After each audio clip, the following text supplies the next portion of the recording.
Welcome once again to the Bulletin. Now, the much talked about one-stop shop for business registration has finally taken off this morning, but with some initial challenges under the system. The Social Security and National Insurance Trust, SNIT, the Ghana Revenue Authority, GRA, and the Accra Metropolitan Assembly all have various units at the Registrar General's Department to quicken the business registration process. Sheila Tamaklo was at the department and has more. Today at the Registrar General's Department, 2 new technologies have been introduced. First, there's the electronic queue management system and also the one-stop shop for registering business. Now, the electronic queue management system is just at the entrance, which is to help improve, customer service here. That is, customers no longer have to wait in long queues before getting to transact their business here. Now, for the one-stop shop, if you look to my left, this is a GRA office, and what this place stands for is that you can get your tax identification number here instantly for you to be able to register your business. Likewise, to my right, you have a SNIT booth where you can get your social security number here also to help you register your business. Basically, when you get here to register your business, this is supposed to help you register a business in 24 hours. With the introduction of the one-stop shop for registering businesses, clients are first issued with tickets upon entry into the Registrar General's Department. This is under the electronic queue management system, which assigns the client to a booth for assistance. Joy Business caught up with some individuals who were there to register their businesses. I just started with a sole proprietorship, and I just finished up with the process, so I'm now about to go through the TIN process for them to generate that for me. Okay, so now you come in here today realizing that you don't have to go to another office like the GRA and the SNIT to get those numbers. You can get all here. For you, what does that mean? Yeah, I think it really facilitates everything for me, because before I got here, it was a whole headache. I was now thinking about how am I going to finish here, what time am I going to be able to finish up here and go to the GRA office and all that. But once I got here, they told me that I can generate the TIN here, and I think it just makes life easy. The new system is okay. You don't have to join long queues, and then moreover, it has removed the instances whereby you have to go through the see people like the Goro boys and other things. They've omitted those people, and then moreover, it creates a more convenient way of doing registration without wasting much time. So it also saves time for us to go and do our businesses. So another thing that has been introduced, like I said too, is the fact that you can register everything here. Now you can get your TIN number here and your SNIT number here. For you going through the process, how was this for you? Yeah, it was a great feeling for me because I came in without having anything, but as I live here, I have my SNIT number and then my TIN number as well, so it's a good thing. The Director General of the Registrar General's Department, Jemima Owari, says the new system will boost Ghana's ranking on the Ease of Doing Business Index. If you look at the Doing Business report, the ranking of Ghana was quite low. And one of the issues was the various institutions that have to give you a permit or a certificate or a license to get you started in Ghana. We realized that with GRA, we're already on the same platform, because GRA that gives you the tax identification number, which is a necessary number you should have before your business can even be registered. So electronically, we are linked with GRA, and then physically, their presence is also here for them to give you a tax identification number. We had to bring on SNIT and also AMA. For instance, in the Doing Business ranking, it will take you about 2 days to register a business, but AMA will take about 7 days. So if we are able to bring AMA on our premises, they will deliver the service that would have been delivered in 2 days, because they'll go to AMA, it'll take another 7 days, then it becomes 9. So that, of course, will bring our ranking down. In time, we're going to bring GIPC, because that's another place you need to go to get a license, or they will use our documents to give you the document you need to be registered with them to get an automatic quota, which will enable you to stay in Ghana and do business. So this is the whole concept of it. We are going to use one cage to deliver all these services. However, the process began experiencing some challenges as part of the system went blank. Jemima Owari assures plans are underway to have the system fixed soon. The introduction of the one-stop shop and electronic queue management system is currently being piloted for 3 months from now until April to allow key stakeholders address any challenges that may arise. You're watching Business Live. We have a bit of a breaking news for you. President Akufo-Addo has named international economic and financial lawyer Elsie Awadzi as the second deputy governor of the Bank of Ghana. The announcement of Mrs. Awadzi's appointment was made on Facebook, the president's Facebook post today, after thorough consultations with the Council of State. Now, Mrs. Awadzi has more than 21 years of experience in financial regulation, public finance, law, legal and regulatory reforms, and transaction advisory services. Joining me to break the news tonight, Georgia Afe, who, of course, has been on this beat for us for a long while now. She is replacing the former second deputy governor of the Bank of Ghana, Dr. Johnson Esiama. Before we talk about her, let's talk about the vacancy. What led to the vacancy? A lot of controversy surrounding that. Remind us. So somewhere around last year, when there was change in administration and all the rest, we had a second deputy governor there, Johnson Esiama, and then the report then was that there were challenges working with respect to working with him, this new administration. So depending on which side you want to follow the story, one side was saying that he's been pushed out, one side was saying that they cannot work with him and therefore he resigned personally. So all the story rolled out, and then finally he tendered in his resignation letter that he is moving on and he can no longer be the second deputy governor. So the post became vacant and several names came up, Darryl. We had there were speculations. We had the current manager for EcoBank Gambia, Josephine Ananankoma, being considered. And also this name also came up. And remember that we put all these two names, and these are the shortlisted names for this position. And once you also had the information that Josephine Ananankoma was no longer interested in this position, then it was possibly that the president was going to settle on this woman.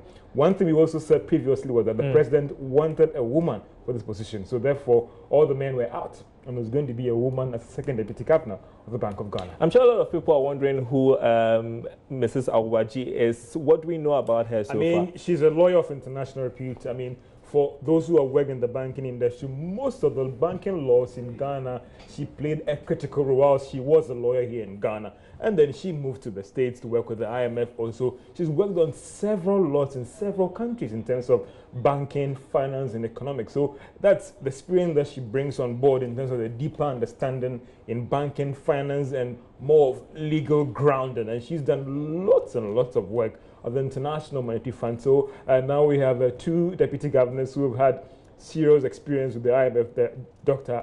Maxwell Ferry, he was with the IMF and he's been brought down. This one also was with the IMF and she's also been brought down. So two deputy governors from the IMF working with the Bank of Ghana. Essentially, what does she bring on board? I mean, with her IMF experience and all of that. I think that she brings a strong legal ground and in terms of the understanding in the banking industry. So you look at recapitalization, what will be the legal issues there when it comes to dealing with commercial banks, sanctioning them, what are the legal issues there. But looking at her background, she'll bring a lot to the table in terms of ensuring that the right things are done, the legal background, the legal understanding, the legal acumen in terms of dealing with these commercial banks and all those things. So that's what she brings on board. And looking at her deep experience in international finance, banking and economic law, more of an international repute, and therefore in terms of dealing with other governors in other countries as well, she knows them, and that she's going to bring a lot on the table. I've got to ask you this because it's very interesting, because she was widely tipped to take over the position of second deputy governor. I'm referring to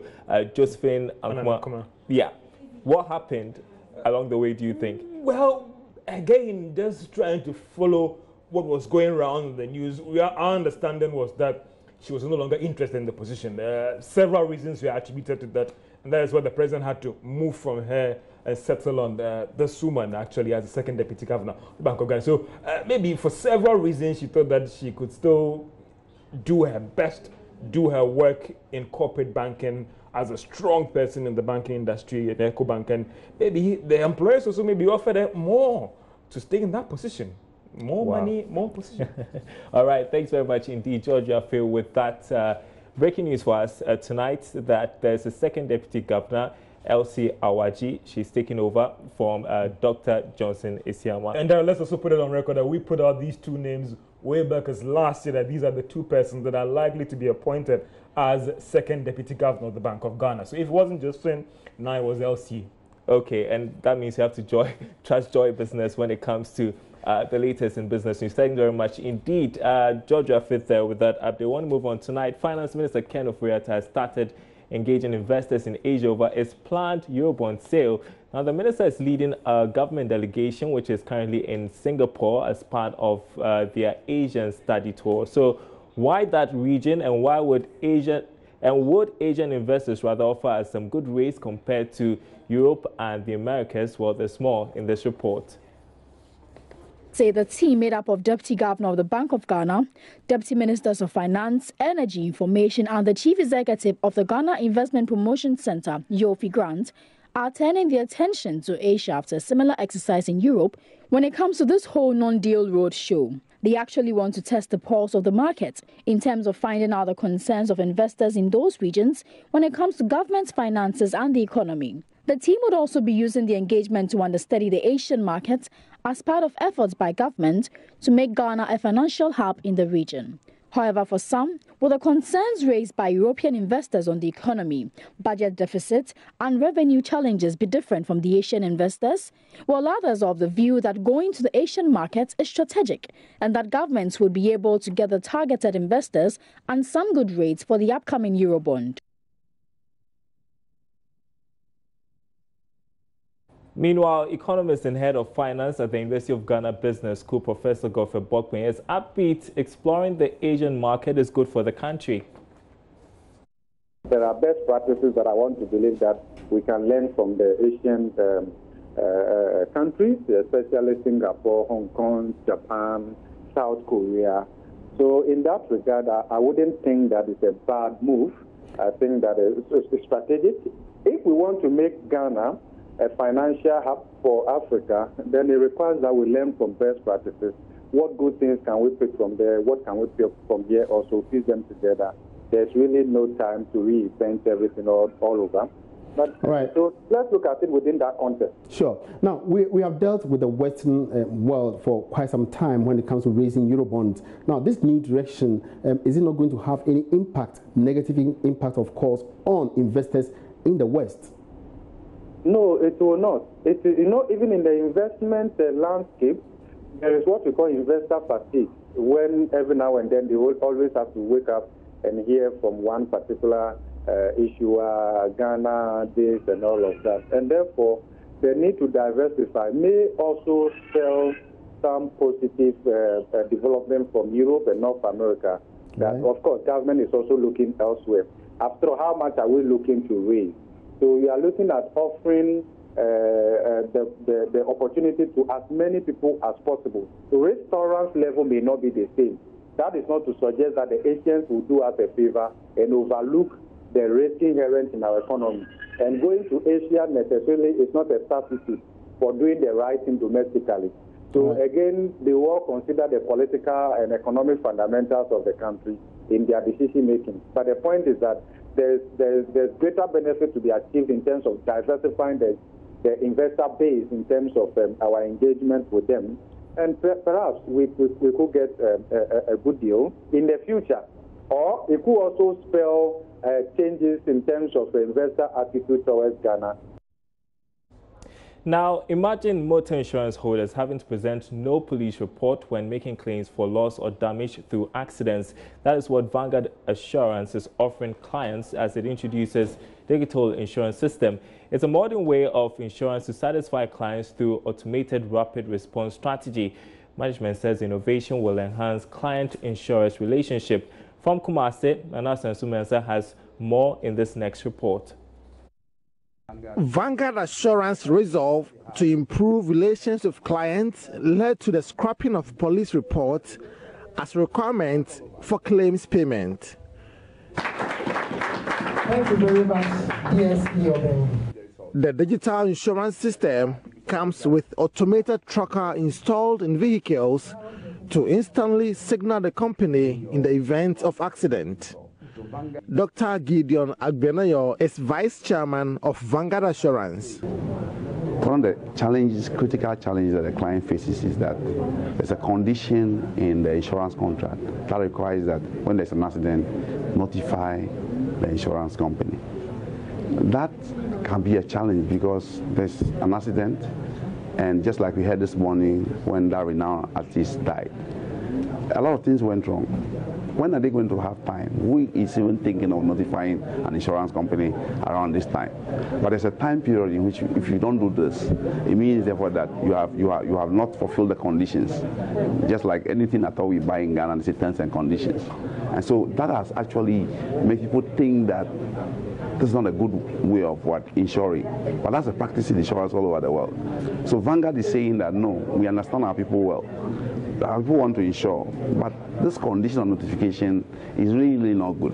And we have been thinking of how to do it. And thank God, with the digital technology, it is the right time. So you have a device which is embedded in the car for you. And when there's an accident, if the impact is so big, it will trigger itself. But if it's not too big, all you have to do is to press the knob, which sends an SOS message to Vanguard Assurance. And there are people on standby, ready with a motorbike. And as soon as that notification comes, then they will rush to the scene. Meanwhile, the digital insurance system does not completely dispense with the services of police. DSP Alex Akufo-Addo explains further. As soon as a crash occurs, administratively, physically, the insurer, which is Vanguard Assurance, is able to avail herself at the scene and gather information that is relevant thereof and process investigation with a view of supporting the client in real time. In other words, the client will not go to government and pay 80 Ghana cedis for the application of accident report from police. It is simple. Again, it is also that police will have more time to concentrate her efforts on other areas in delivering traffic policing services to our clients. So, reporting for JoyNews, Nana Asenso Mensah. Rural banks are being encouraged to explore microfinance group lending schemes in order to extend services, especially to the informal sector. Chief Executive of the Amemfiman Rural Bank, Dr. Alex Asma, says improved coverage of the unbanked population will facilitate credit access. He was speaking at the launch of the bank's 16th branch at Sehubekwai in the Western region. Prince Pia reports. Access to credit remains a major challenge to small and medium-scale businesses in the informal sector. Amemfiman Rural Bank says it has discovered the microfinance group lending scheme as potential remedy. So what is the difference between individual and group microfinancing? A CEO of the bank, Dr. Alex Asma, explains. Individual microfinancing is, let's say, small loans to the lower income earning people so that they are able to do businesses on their own. And because it is to individuals, they will normally have to do some savings to provide a lien as a way of guaranteeing their loan. Or they have to get somebody to come and guarantee them that they will repay the loan. But when it comes to the group lending, we do not require you to do a lien or to bring somebody to come and guarantee you. The members in the group guarantee from each other. We call it the group solidarity. So let's say we have 5 people in a group. Each member in the group guarantees for each other. So what we have agreed to do is that the banks will give us 10,000 Ghana cedis. Each one of us will have 2,000 Ghana cedis. And we are going to make sure that we support each other to be able to pay the loan. The responsibility then falls on the group if a member in the group defaults. So you make sure that once we all know ourselves in the same community, we become checker on each other and we make sure that we do the right thing so that we are able to repay the loan. So you don't have to provide guarantee, you don't have to provide collaterals, you don't have to provide lien. We only get the support from the bank because we have a dedicated officer assigned to you, visit the group weekly and then have meetings with the group so that when they have issues, then they can support them to address the issues and also repay them. He spoke to Live Business at the opening of the Sehubekwai branch of the Amemfiman Rural Bank, which becomes the 16th branch opened by the Rural Bank across the country. The opening ceremony attracted many stakeholders in the banking industry and traditional leaders in the Bekwai traditional area. Dr. Asma believes it is critical for industry players to look for alternatives to support businesses in the lower middle income bracket. If rural banks, all of us will embark on group lending as a way of supporting the lower income brackets of our population, you very soon realize that we'll be able to build capacities of the customers in our markets, and we'll be able to move them to the small enterprises and to the medium enterprises, and very soon we'll have our own company. So if instead of fighting over companies, over corporate institutions with traditional universal banks, we can build our own markets at our own base and grow them gradually. Because out of the 15,000 people that we have, I'm telling you, we have a lot of them who have now grown. Instead of taking the group lending, they are now taking their own money from the bank on their own account, because they have learned how to save and how to use their own savings as a lien to be able to take money from the bank, because it's a great idea, and the United Nations has already endorsed microfinance as the strategy to fight poverty in the world. Prince Apia reporting. Also in the news tonight, the Trade and Industry Ministry is urging woodworkers to emphasize value addition on their products to make them competitive on the international market. Sector Minister Lancham Manting says it will also ensure sustainable use of timber resources to protect the dwindling forest reserves. He made the call in a speech read for him at the commissioning of the Forestry Research Institute of Ghana's Wood and Furniture Testing Center in Kumasi. Love FM's Kwesi Debra reports. Trade in timber and timber products contributes 5 to 7% of the country's gross domestic product. Unfortunately, the industry is characterized by export of primary and secondary products. The magnitude of tertiary processed products and the resultant foreign exchange has declined over the years. Mr. Chematin acknowledges the high-quality wood species in the country. He says producers of furniture and other wood products should strive for international standards. The minister's address was read by Professor Alex Dodu, head of Ghana Standards Authority. The Forestry Commission Timber Industry Development Division export data indicates that the timber market in Ghana is export-oriented. Increased trade values or high income from timber products can be achieved when you add value. Indeed, the figures from the Forestry Commission shows that in 2016, Ghana got just over 236 million from the export of timber and wood products. Sadly, most of this is from primary or secondary exports, more than 90%. So things like lumber, plywood, and veneer. However, if we add value to the timber, we can increase our value substantially. State-of-the-art facility was set up last year to improve quality of locally made furniture. Officials anticipate growth for the sector through efficient utilization of wood species, product development, and standardization. The center is the first of its kind in West Africa and the third on the continent only after Egypt and South Africa. United Nations Industrial Development Organization set it up with funding from Swiss government. It's under the Trade Capacity Building Program of the State Secretariat for Economic Affairs. Faroudin Azizi is UNIDO representative to Ghana and Liberia. We have always emphasized the role and participation of the private sector, R&D, and government institutions. UNIDO, through its TCB project in Ghana, is ready in every way to cooperate and support private sector, academic institutions, and government institutions in their activities. We want Ghanaian investors to come forward and improve their quality products and actively participate in their local economy. Director of the Forest Research Institute of Ghana, Professor Daniel Eniaje-Ofori, appeals to government to encourage certification of wood products on the local markets to sustain the new center. Reporter for JoyNews, Kwesi Debra. Well, it's time to bring you our interview of the day, and a professor of law at the University of Ottawa, Professor Jeremy Dubuer, is advising entrepreneurs within the informal sector not to overburden themselves with issues of intellectual property. Professor Dibel, who was speaking at the launch of a 3-day Open African Innovation Research and Training in Accra, noted that the informal sector is different from the formal sector. Now, for fear of piracy, some business owners in the informal sector do not want to open up with regards to sharing business ideas. Now, he says that is wrong.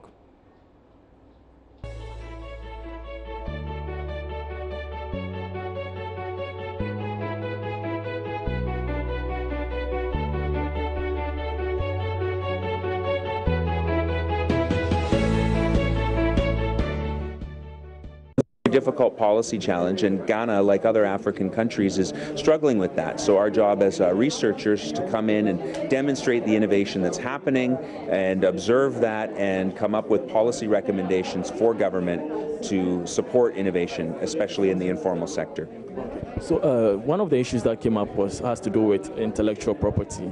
How exactly is this relevant to the informal sector? Well, we always hear about how important intellectual property is to innovation and science and technology, but the truth is that intellectual property, based on our evidence, is not very relevant in the informal sector. Now, people think the ability to appropriate their ideas is important. They want to protect it from being stolen, but they do so through secrecy, and then they transfer knowledge through apprenticeships and through community circles in a very collaborative and open way.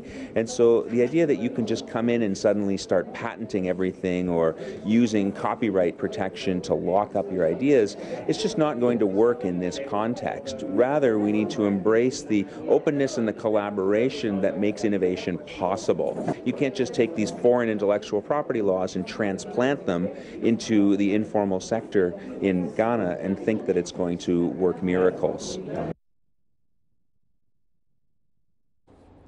And of course, that interview wrapping up Business Live tonight. My name is Daryl Kwao. There's more news on our website, myjoyonline.com/business. Thanks for watching.